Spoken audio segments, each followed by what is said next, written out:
Hey guys, we're back again with another Bandai offering. This time it's their R4-M9 kit in 1/12 scale. Let's open her on up and take a look.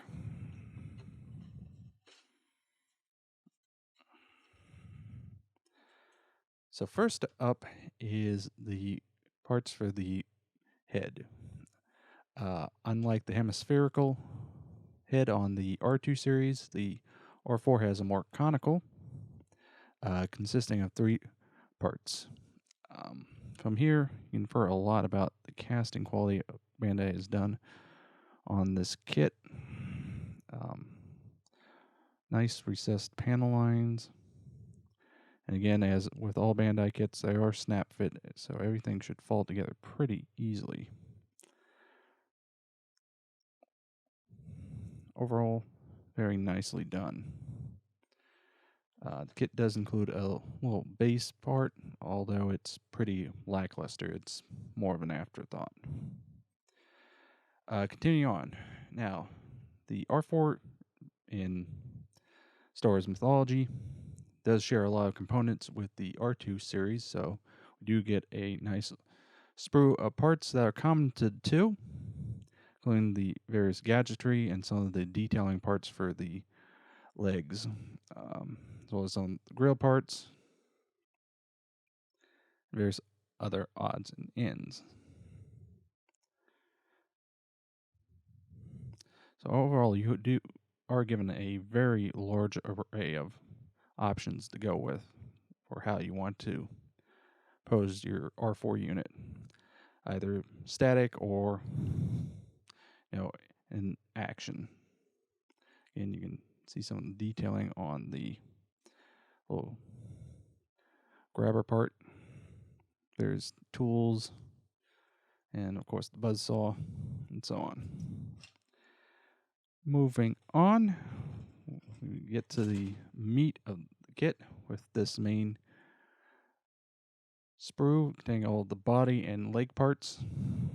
Again, from the head down, it's basically an R2 unit, so all of these parts are going to be exactly the same between the two.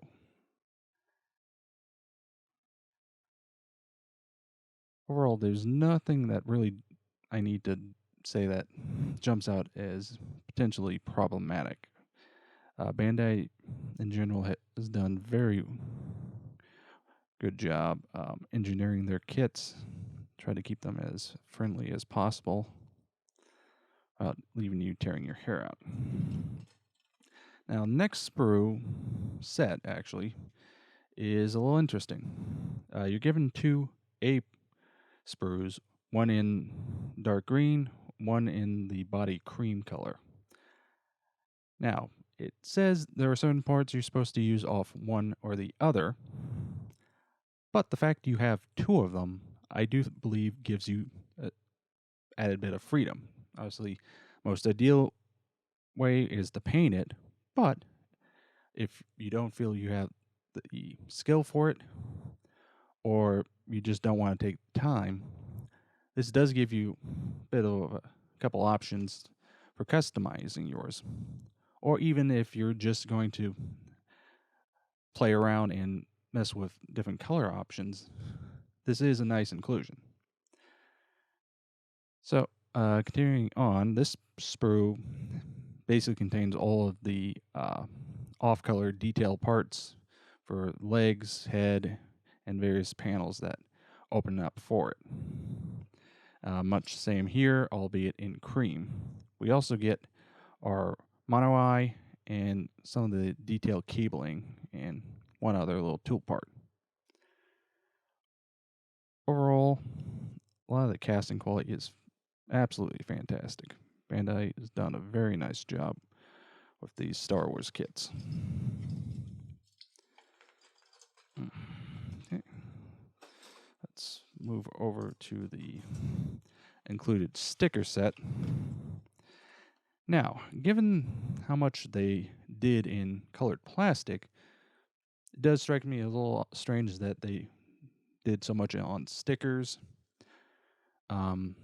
Again, fortunately, stickers in the day are just that. They're stickers. They're not that great. Granted, Bandai's tend to be better, but yeah, overall, I'd say skip these. It'd be nice if they included a sheet of water slide decals if they were to do this. That's just me. Or at least either offer it as an aftermarket or include it and give you the option between the two. So, going to the instructions now. The overall build sequence is very straightforward. It's start with the head and build up the various body and limb parts. The overall, probably the most complicated part will be building up the legs, mainly just due to the part count. That's going to be a little challenging if you're new to model building, but if you have a kit or two under your wings, this shouldn't be too much of a challenge. Just make sure you do put the legs together in the right sequence, as obviously there's some areas where you might goof up if you do it out of sequence. And or it might be, if you're painting, it'll be a lot easier if you make sure you get everything that needs to be the same color attached. That'll save you a little time later. So this is definitely one just to pay attention to the instructions and you should be fine. So lastly, we've got our little detail key for old stickers and painting. Do like that they are including translations for the paint key on these now. Some of the earlier kits that we looked at didn't have this, so having this now is a great inclusion. So overall, as far as Star Wars kits go, any of the Astromech kits I would say are essential. And in some ways, it's just a matter of finding one you like in the design and color options you want and grabbing it. They all roughly cost the same, about $25. And yeah, I mean, this is one of those kits that's a blank slate. You can do God knows what with them. Do them in any color combination, any style combination. They're ones that you've got complete freedom on. So that was a look at Bandai's 1/12 scale R4-M9 kit. Great little kit. Why this particular design style might not be right for you, all of their R-Series droids are great. We may look at some others down the road, but right now, going off just this guy, I highly recommend them. Until next time.